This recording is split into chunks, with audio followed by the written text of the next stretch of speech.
Beijing, January 2030. The latest graduating class, 15 million students, floods into a job market that collapsed 3 years ago. Youth unemployment has officially hit 35%, though independent economists estimate it's closer to 50%. But here's what makes 2030 different from 2025. The youth aren't protesting. They aren't demanding change. They're not even complaining. They're calling themselves rat people and celebrating the fact that they've given up entirely. Marriage rates have collapsed to near zero. Birth rates have flatlined. An entire generation lives with their parents, proudly doing nothing and turning unemployment into performance art.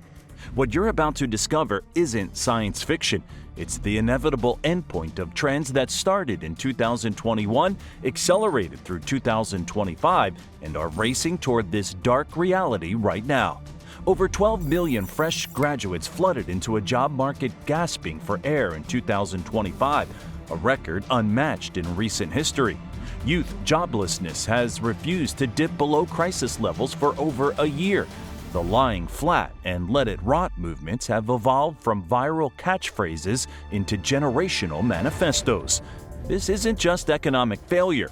This is the systematic creation of a lost generation that could bring down the world's second largest economy.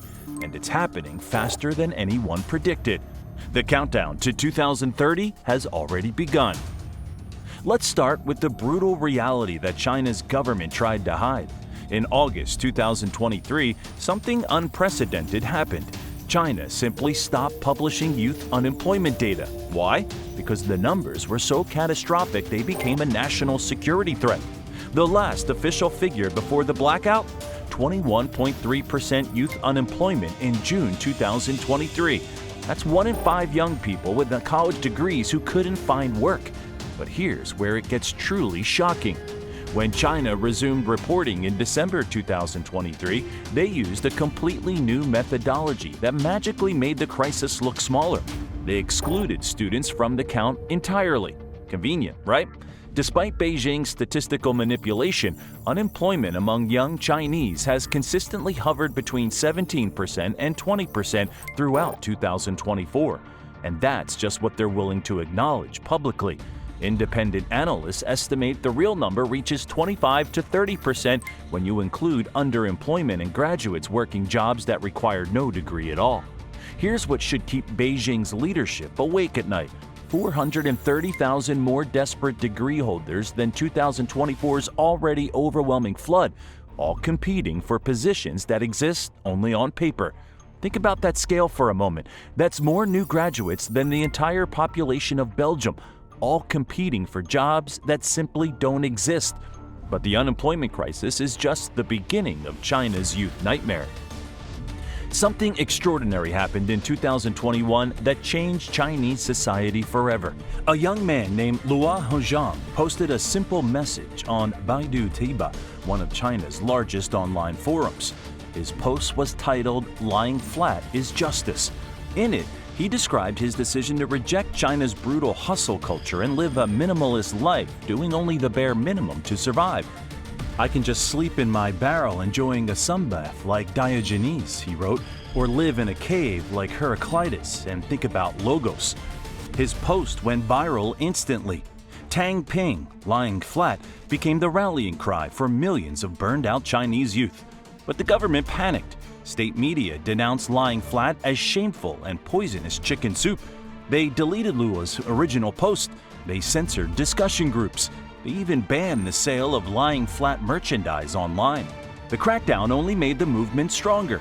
By 2022, a new, even more nihilistic phrase emerged: Bailan, let it rot. If lying flat meant doing the minimum, letting it rot meant actively embracing decline. Young people started posting things like, "Properties in Shanghai too expensive? Fine, I'll just rent all my life." Or, "Hard to find a job after graduation this year? Fine, I'll just buy lawn, stay home and watch TV all day." This wasn't passive resignation. This was an active rebellion against a system that had betrayed them. And it was about to get much darker. By 2025, the ultimate expression of youth despair had emerged: rat people. These aren't just unemployed youth scrolling aimlessly. Their lives unfold horizontally, curtains drawn, phones glowing, days melting together in digital limbo. They document their existence in tiny, darkened spaces, celebrating the art of achieving absolutely nothing. One young woman documented her 83rd consecutive day of staying in her bedroom, explaining how she convinced her parents that holding a job wasn't building wealth for myself. What makes this movement so dangerous isn't that it's fringe, it's that it's becoming mainstream. But wait until you hear what drove an entire generation to this point. China's youth crisis didn't happen overnight. It's the result of multiple disasters colliding at exactly the wrong time. First, the COVID-19 pandemic shattered China's economic growth model. GDP growth slowed dramatically, and young people bore the brunt of the downturn. Then came the government crackdowns that eliminated millions of jobs almost overnight. In 2021, Beijing banned for-profit tutoring, devastating the private education sector and eliminating tens of thousands of jobs that young graduates depended on. Around the same time, regulatory crackdowns crushed China's tech giants and real estate developers, the very companies that had been seen as dream employers for ambitious youth. Even the gig economy collapsed under its own weight.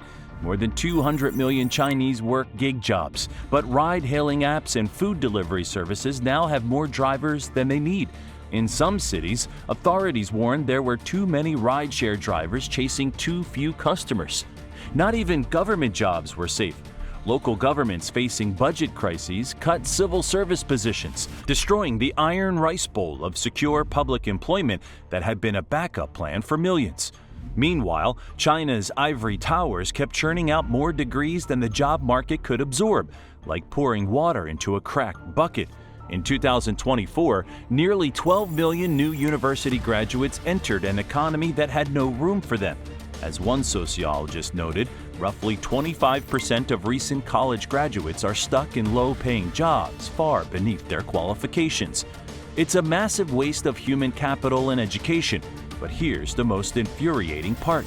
China's expansion of higher education over the past decade doubled college enrollment, creating millions of youth chasing white-collar dreams that the economy simply can't fulfill. One 30-year-old with a master's degree told reporters that in 2021, she could get job interviews every day. By 2024, she hadn't had a single interview in a month. This is the reality facing China's youth, a perfect storm of economic stagnation, government interference, and impossible competition that has made their degrees worthless and their futures hopeless. But the economic despair is only part of the story. What's really breaking China's youth is the cultural and social collapse that's followed. Chinese youth aren't just rejecting careers, they're rejecting life itself. Meet the 4 no's generation. No dating, no marriage, no children, no home ownership. According to surveys in Guangzhou, 10% of urban youth openly plan to follow this lifestyle, completely abandoning traditional markers of adulthood. The statistics are staggering. What was once an informal safety net has transformed into a deliberate lifestyle choice. Urban family formation has all but evaporated. China's cities echo with weddings that never happened and children never born. This demographic decline has terrified Chinese officials who warn of long-term economic catastrophe if an entire generation opts out of family life. But from the youth perspective, this makes perfect rational sense. How can you start a family when you can't find secure work or afford housing? By lying flat in their personal lives, they're escaping what they see as unrealistic social pressures. As one online comment put it, the next step to look forward to is retirement, meaning young people already feel defeated and ready to withdraw from adult responsibilities entirely. This has created a new social phenomenon, full-time children. These are educated young adults who move back in with their parents and live off parental support instead of working. In exchange, they might do housework or care for aging parents, effectively making family member their full-time job.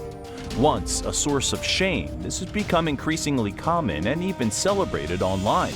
Some parents, flush from China's boom years, actually encourage it.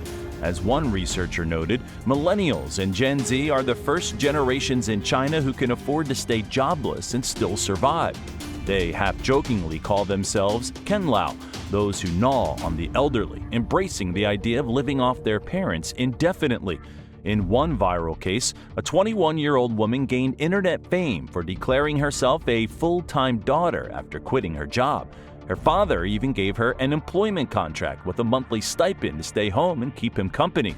While meant humorously, these stories represent something much darker, a collective struggle from millions of young people who've concluded that if success is out of reach, they'll settle for comfort and dependency. But the most extreme expression of this youth withdrawal is still to come. If lying flat was passive resistance and letting it rot was active nihilism, then rat people represent the ultimate surrender. This movement exploded in early 2025 as unemployed young Chinese found community in celebrating ultra-minimalist existence. They post videos of themselves doing literally nothing, lounging in bed all day in dark, tiny rooms, scrolling on phones and ordering takeout. What started as sarcastic memes comparing aimless youth to lazy rats has become an embraced identity. These young people mock hyper-productive influencers who post 5 a.m. workout routines by glorifying the opposite, waking up at noon, staying in pajamas, and achieving absolutely nothing. One viral post showed the contrast perfectly. An American Instagram fitness coach bragging about a 4 a.m. run next to a Chinese rat person still lying in bed at 4 p.m., blissfully scrolling on an iPad. The message is clear. In a society obsessed with achievement, refusing to achieve becomes a form of liberation. Social commentators note that while this seems tongue-in-cheek, it reflects genuine frustrations. Many posting as rat people do so to cope with feelings of inadequacy. Seeing others publicly rot away makes them feel less alone about their own unproductive days. Some argue that only relatively privileged youth can afford to be rat people, those with middle-class families who can count on parental support. It doesn't mean they want to waste their life, one researcher explained. They're probably just taking some time off. But the normalization of complete withdrawal is unprecedented. These aren't just individual cases of burnout. This represents a cultural shift where an entire generation has concluded that participation in society isn't worth the effort. The government is watching this with growing alarm. If you're finding this deep dive into China's youth crisis valuable, consider hitting subscribe to Fall of Nations.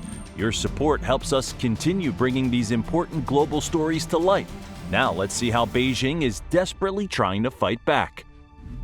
Beijing's response to youth disillusionment reveals just how threatening they consider these movements.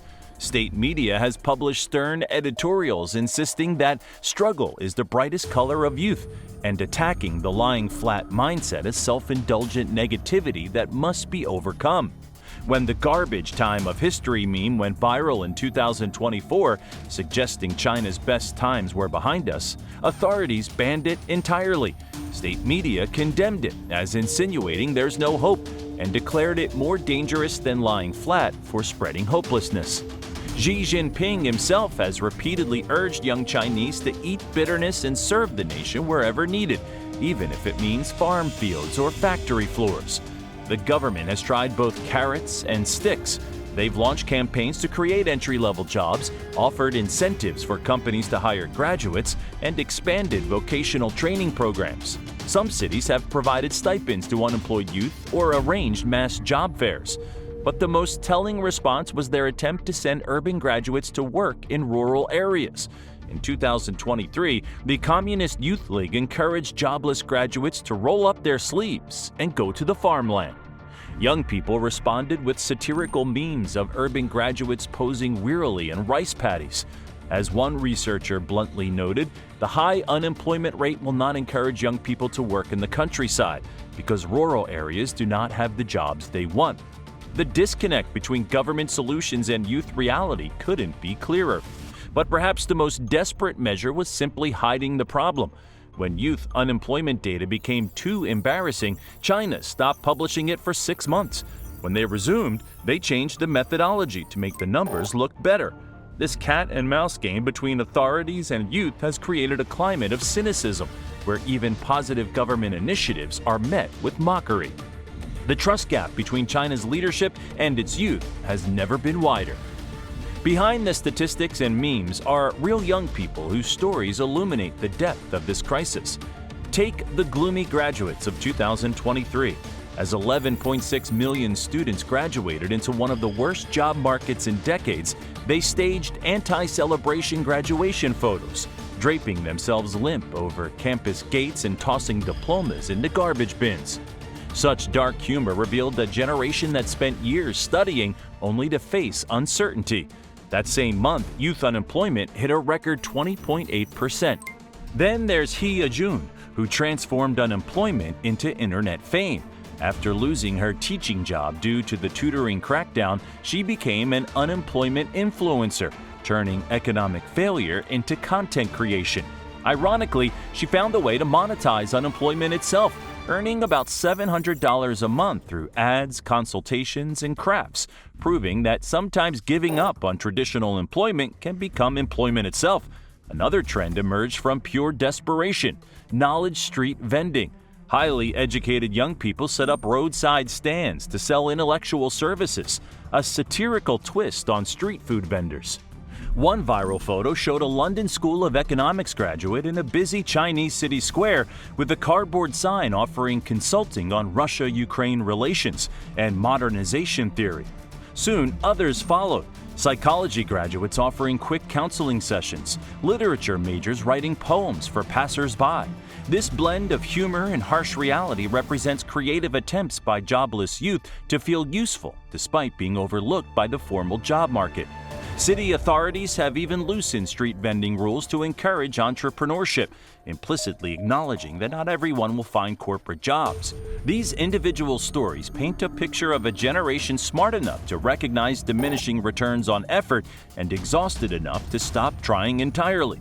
But perhaps the most revealing voices come from those who've embraced lying flat as a philosophy. A 29-year-old named Sao Hang explained to reporters, "Unlike my parents' generation, we cannot make any long-term plans for our lives anymore because we do not know what is going to happen to us even 5 years down the road." After endless office failures despite hard work, he decided to do the bare minimum and stop stressing. His conclusion? Dropping ambitions was the only way to stay sane in a system designed for him to lose. Another young professional, Anna Wang, quit her bank job after enduring 12-hour days for minimal pay. "I was doing 3 people's jobs," she told Reuters, for only 6,000 won a month. Rather than cling to the iron rice bowl of state employment, she walked away and felt solidarity when she saw lying flat trending online. These aren't stories of moral failure. They're accounts of rational actors recognizing that the game is rigged and choosing not to play. The implications of China's lost youth generation extend far beyond individual stories of disappointment. What once passed for economic progress has corroded into generational paralysis. The psychological foundation that sustained China's growth, the belief that effort leads to advancement, has shattered completely. For decades, the Chinese Communist Party maintained legitimacy through a simple bargain: accept authoritarian rule in exchange for economic prosperity. As long as each generation did better than the last, people tolerated restrictions on political freedom. But now that bargain is crumbling. When an entire generation concludes that hard work doesn't lead to advancement, the psychological foundation of China's growth model collapses. The economic consequences are already visible. Entrepreneurship and innovation decline as youth opt out. Consumer spending stagnates as young people embrace minimalist lifestyles. The demographic time bomb accelerates as marriages and births are deferred indefinitely. Perhaps most dangerously, the lying flat mindset is spreading beyond youth. According to reports, even some private entrepreneurs and government officials are lying flat by not pursuing new ventures, further dragging down economic growth. But the political implications may be even more significant. Young Chinese increasingly see the political system as offering no meaningful channel for their grievances. Student activism is stifled. Independent organizations are co-opted, so they express dissent through withdrawal and sarcasm. Online, they've developed coded language to evade censorship. When authorities banned garbage time, young netizens referenced it in increasingly subtle ways, turning censorship itself into a form of resistance. The viral phrase, "we are the last generation," trending briefly after a video showed a young man telling police he refuses to carry societal burdens to the next generation, encapsulates this hopelessness about the future. The result is a sullen standoff. The state promotes patriotic struggle while youth quietly mutter "let it rot" under their breath.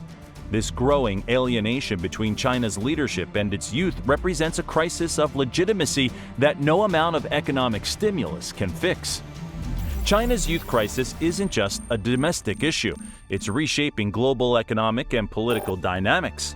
When the world's second-largest economy faces demographic collapse and a generational withdrawal, everyone feels the effects.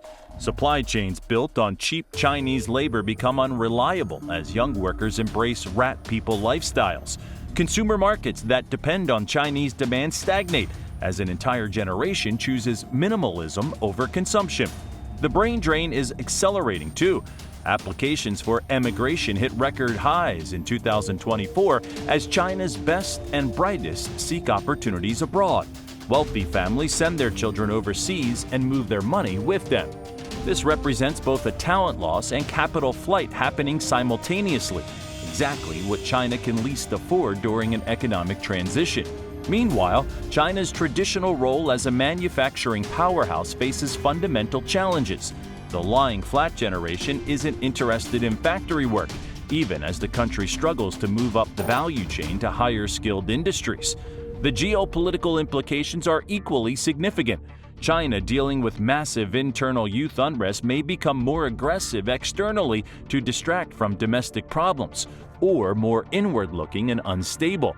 For countries that have built their economic strategies around Chinese growth and consumption, the prospects of a lost generation permanently withdrawing from economic participation represents an existential challenge to global growth models. This isn't just China's problem anymore, it's becoming the world's problem. Which brings us back to that dark scenario we opened with.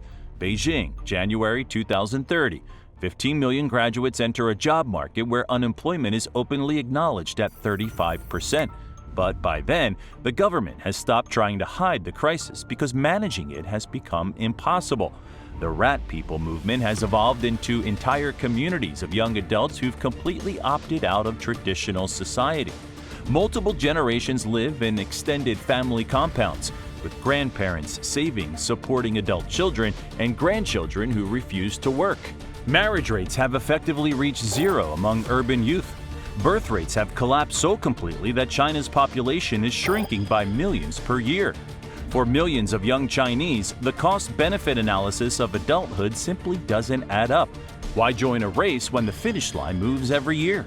The Communist Party maintains power through increasingly authoritarian control, but governs a society where the largest demographic group has effectively seceded psychologically from the system.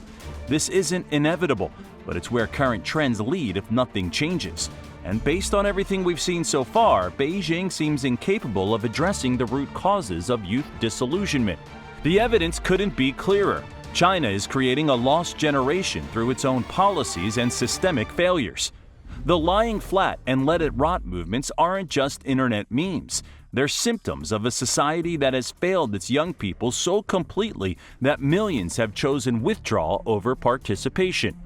When a quarter of college graduates work jobs beneath their qualifications, when youth unemployment stays above 17% for over a year, when marriage and birth rates collapse, when an entire generation embraces doing nothing as a lifestyle, these aren't temporary setbacks. This is a systematic breakdown. The most tragic part? Much of this was avoidable. China's regulatory crackdowns on tutoring and tech eliminated millions of jobs unnecessarily. The expansion of higher education without corresponding job creation set up millions for disappointment. The 996 work culture and impossibly expensive housing made traditional success markers unreachable for most. But instead of addressing these root causes, Beijing has chosen to blame the victims, censor the symptoms, and hide the data. The government's proposed solution, sending graduates to rural areas, promoting patriotic struggle, offering modest job training, completely missed the scale and nature of the crisis. When millions of young people are essentially declaring psychological independence from your system, creating a few thousand jobs isn't going to solve the problem. China's youth have sent a clear message. The current system isn't working for them, and they're not going to keep pretending it is.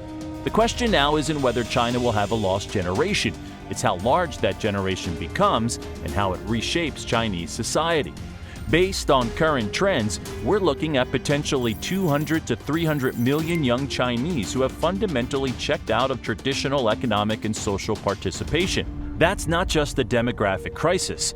That's the end of the growth model that made China a global power.